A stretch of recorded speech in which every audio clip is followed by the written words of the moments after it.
একটি মেয়ে নদীর ধারে গিয়ে হঠাৎ এক আহত সাদা ড্র্যাগনের মুখোমুখি হয়। ড্র্যাগনটির মাথায় একটি ধারালো তীর গেঁথেছিল। মেয়েটির মনে দয়া জাগে, সে সাহস করে তীরটি খুলে দেয়। কিন্তু গ্রামের কয়েকজন লোভী যুবক সেই ড্র্যাগনটিকে ধরে বিক্রি করতে চায়। পরিস্থিতি ভয়ঙ্কর হয়ে ওঠে। এক মুহূর্তও না ভেবে মেয়েটি নিজের শরীর দিয়ে ড্র্যাগনটিকে ঢেকে ফেলে, শুধু যাতে সে পালানোর একটু সুযোগ পায়। তার এই সাহসিকতায় গ্রামের লোকদের টাকার স্বপ্ন ভেঙে যায়। রাগে অন্ধ হয়ে তারা মেয়েটিকে নদীতে ঠেলে ফেলে, এই ভেবে যে তাকে নদী দেবতার হাতে সঁপে দেওয়া হলো। মেয়েটির মনে হয় এবার তার মৃত্যু নিশ্চিত, কিন্তু ঠিক তখনই ভাগ্য তাকে আবার জীবনের দিকে টেনে আনে, কারণ সে আবার সেই সাদা ড্র্যাগনের সঙ্গেই দেখা পায় যাকে সে একদিন বাঁচিয়েছিল। তবে এবার সে আর কোনো সাধারণ ড্র্যাগন নয়, সে পূর্ব সাগরের ড্র্যাগন প্রাসাদের ড্র্যাগন দেবতা হয়ে উঠেছে।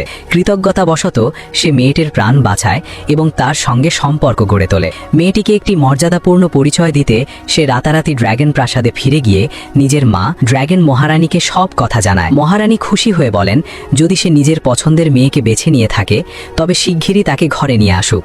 এই খবর শুনে এক চতুর দরবারি নিজের স্বার্থের হিসাব করতে শুরু করে। সে ভাবে আগেই যদি মেয়েটির পরিবারের সঙ্গে ভালো সম্পর্ক তৈরি করা যায় তাহলে ভবিষ্যতে শক্তি আর মর্যাদা দুটোই পাওয়া যাবে। বিনা নিমন্ত্রণে সে মেয়েটির বাড়িতে পৌঁছে যায়। সে মেয়েটির বাবাকে 3টি ইচ্ছা পূরণের লোভ দেখায়। দারিদ্র্যে জর্জরিত বাবা এই প্রস্তাবে খুশি হয়ে যান। প্রথম ইচ্ছায় তিনি চান পেট ভরে খাবার। মুহূর্তের মধ্যেই তাদের সামনে নানা রাজকীয় খাবারের স্তূপ হাজির হয়, আর পরিবার জীবনে প্রথমবার তৃপ্তি করে খেতে পারে। দ্বিতীয় ইচ্ছায় বাবা অঢেল ধন চান। এটিও সঙ্গে সঙ্গে পূরণ হয়, এত টাকা যে সারা জীবনেও শেষ হবে না। কিন্তু মানুষের লোভ এখানেই থামে না। তৃতীয় ও সবচেয়ে ভয়ঙ্কর ইচ্ছায় বাবা ক্ষমতা চাইতে বসেন।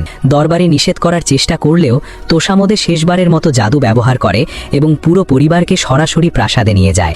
বাবা নিজেকে সম্রাট ভাবতে শুরু করে, সিংহাসনে বসে পড়ে। টাকা আর ক্ষমতার নেশায় সে বদলে যায়। আত্মীয়দের বড় বড় পদ দেয়, অহংকার মাথায় চেপে বসে। কিন্তু নিজের স্ত্রী আর মেয়ের বেলায় সেই বাবা তাদের প্রাসাদ থেকে তাড়িয়ে দেয়। ঠিক তখনই হঠাৎ মেয়েটির পেট থেকে সোনালি আলো বেরিয়ে আসে।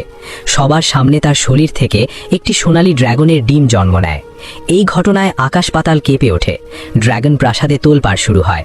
ড্র্যাগন মহারানী সঙ্গে সঙ্গেই বুঝে যান এটি কোনো সাধারণ সন্তান নয়, বরং ড্র্যাগন বংশের এক দিব্য উত্তরাধিকারী। কিন্তু মানুষ ভয় আর অজ্ঞতায় মেয়েটিকে অশুভ বলে মনে করতে শুরু করে।